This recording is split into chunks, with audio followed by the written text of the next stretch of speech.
That's an Aramaic song. It's beautiful. It's talking about Saturday morning. The last line I said is, I will shine my light through good bread and good wine, that in that the soul is happy. It's beautiful. Hi, I'm Abby Stein. I'm from New York City, born and raised, live there to this day. Trying to introduce myself is a bit hard.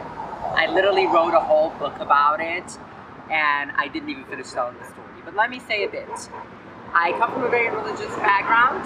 I am an ordained rabbi by training, and in addition to that, I do a lot of work specifically at the intersection of gender, sexuality, and religion, focusing on the inclusion and celebration of all LGBTQ people, specifically transgender people, in every setting and in everywhere.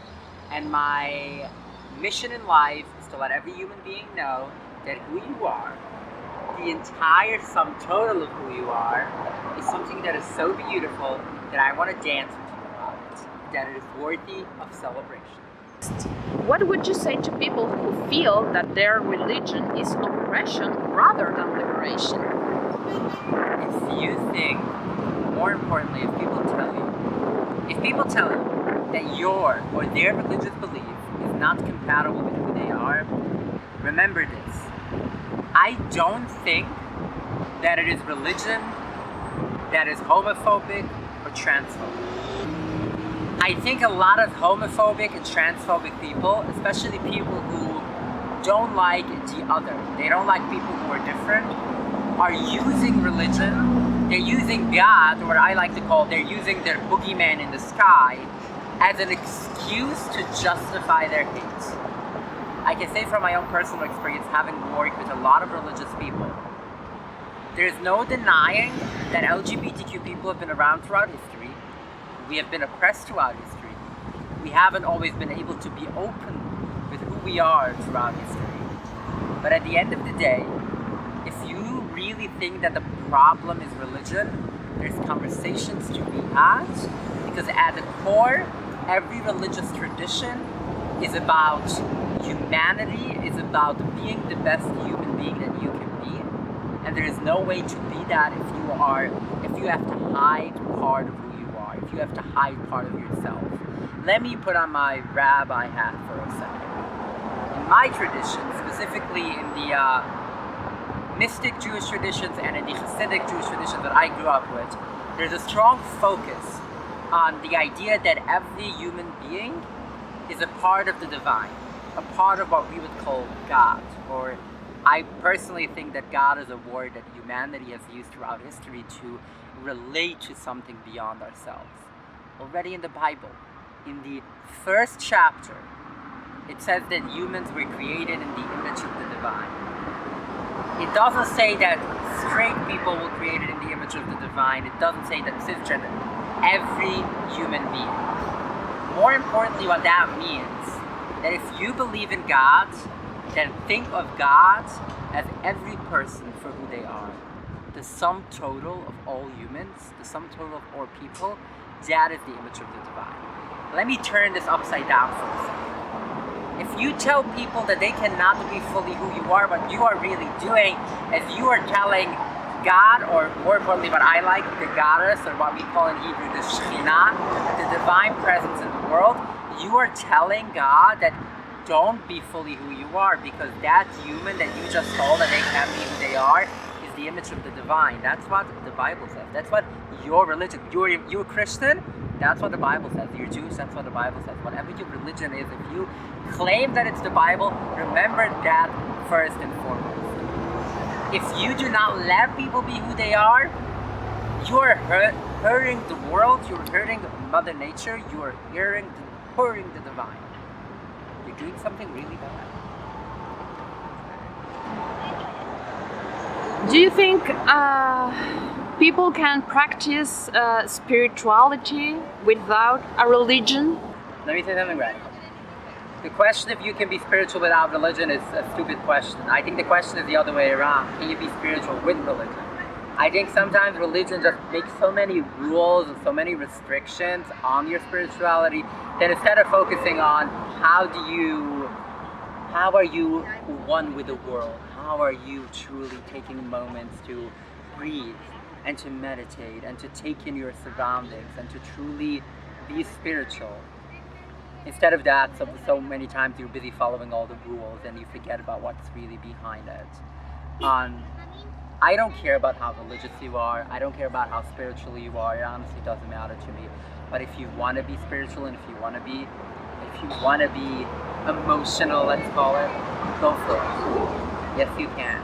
You don't need any organized religion with a lot of rules to tell you how to do that. I'm an educator by training and by work. I still do education a lot. Less so in a full-time basis, but I do it all the time. Education to me is the food that we eat, the air that we breathe. We need education just in the same way that we need oxygen. And I think that supporting education, supporting specifically trans education, and I would say more so that education should include personal stories, which is the most powerful educational tool, is the best tool that we have to ensure that we create a world where every person is truly welcomed. If we want to see a world where people are accepting, where we are all encouraged and allowed to be ourselves, education is one of the strongest tools that we have. Children are just so much more accepting. They don't have the same prejudice yet. They don't have all these bad things that people tell adults all the time. And as a result, it is just a beautiful experience because I look on children and how open they are and how understanding they are, and then I realize that it isn't trans people who are trying to corrupt adults or children. It is homophobic and transphobic people who are corrupting children, given how accepting children. And I think that is a very beautiful experience. Let me say something that I think is factually not up for debate. Trans healthcare is a human right. Trans care is healthcare. When I hear people saying that trans people or trans people having access to the healthcare that we need isn't that important or isn't healthcare, to me it sounds the same thing as you saying that people who, I don't know, someone fell down and break their leg and you say okay, this is who you are now, I'm not gonna pay for you to get healed.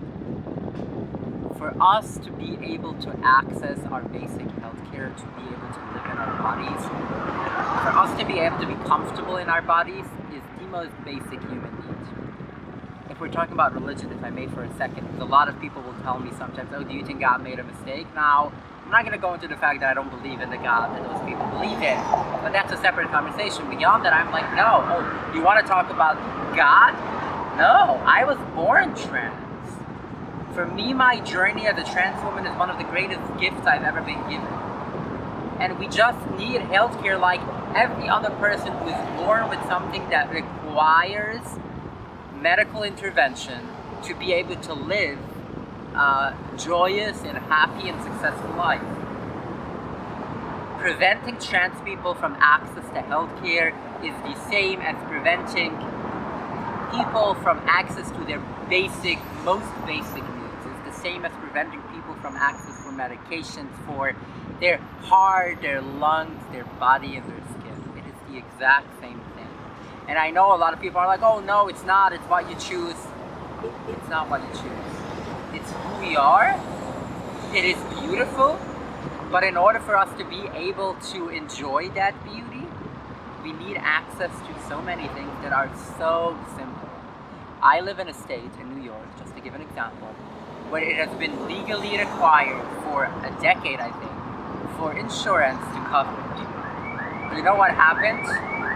Nothing. Insurance prices didn't go up, healthcare didn't collapse, everything is doing just fine and just great. public and private insurances are paying for it, and the only people impacted are the people that are positively impacted. We can do that everywhere in the world. Every reason that someone can come up with that they claim that that's why they don't want to support trans healthcare, pardon my French as we would say, it's bullshit. It's an excuse. It's not real. Let me tell you all this. If you want to talk about conservative communities, I come from what is hands down one of the most conservative communities in the world, by every definition of what it means to be socially conservative. And I love the life that I have now. I'm not part of that community anymore, but a lot of things from my background that I love, I still have, and I still have access to. And it's beautiful. You don't have to give up anything you don't want to give up on. People ask me sometimes if I miss anything from my background, which my very conservative background, and I say I don't miss anything. If I want something, I do it. And more importantly, remember that you are not alone. Every major city in South America that I am aware of has an organized and beautiful LGBTQ and specifically trans communities. There are millions of people out there like you, and they are always people who are happy and eager to help you and support you. Don't give up your educational goals. You want to work in science and technology and medicine. You want to be an attorney. You want to be a lawyer. You want to be an educator. Whatever you want to do, I promise you there are trans people doing it. Now, I'm not going to sit here and tell you that it's going to be easy. I'm not going to sit here and tell you that it's going to be a walk in the park, though please do take walks in the park. It's very nice. But I am telling you that it's possible, hands down. It's not a question of if, it's a question of how much work and how much are you ready to invest not to give up that dream. And if you decide that you want to do something, I promise you that you can do it. And if anyone tells you you can't, cut them out of your life, seriously. I'm sorry if that sounds selfish, but I believe that. Because truly, being trans is that should never stand in the way of you being who you are. If something, we have such a beautiful community, it should open doors. Find other trans people in whichever field you want to study, whichever nerdy passion you might have, whatever you are into. I promise you can find us. If not in person, then online. Because you're not alone. You can accomplish anything. Let me tell you this. I've done a lot of big things in my life. If you don't believe me, Google it. But the hardest thing I ever had to do was to come out to my conservative parents. And once I did that, everything else just felt so easy. Because now I know that the hardest thing that life or community or society can throw at me, I know that I can overcome it. Let me say something even more. It's not just that being openly trans shouldn't get in your way. Being openly trans means that you have the courage. You have the ability to stand up for what's right. You have the ability to stand up for yourself. That is going to come in very helpful in whatever you want to do in life. I think the most important thing for every LGBTQ person is to remember not to let anyone tell you that you can't be fully who you are in every setting and in every place. Remember that you, the people you love, and who you are is beautiful, whether it's at church, mosque, or at synagogue. And if anyone is trying to tell you that you can't be fully who you are, that is a space that you don't want to be in, and that is a person that does not deserve to have you in their life. Remember that you do not have to compromise. Remember that it's not just that there's nothing wrong with you, it is truly inspiring that you feel comfortable with who you are and that you can talk about who you are. Go out and explore. Go out and do whatever you want because you can do it. I promise you.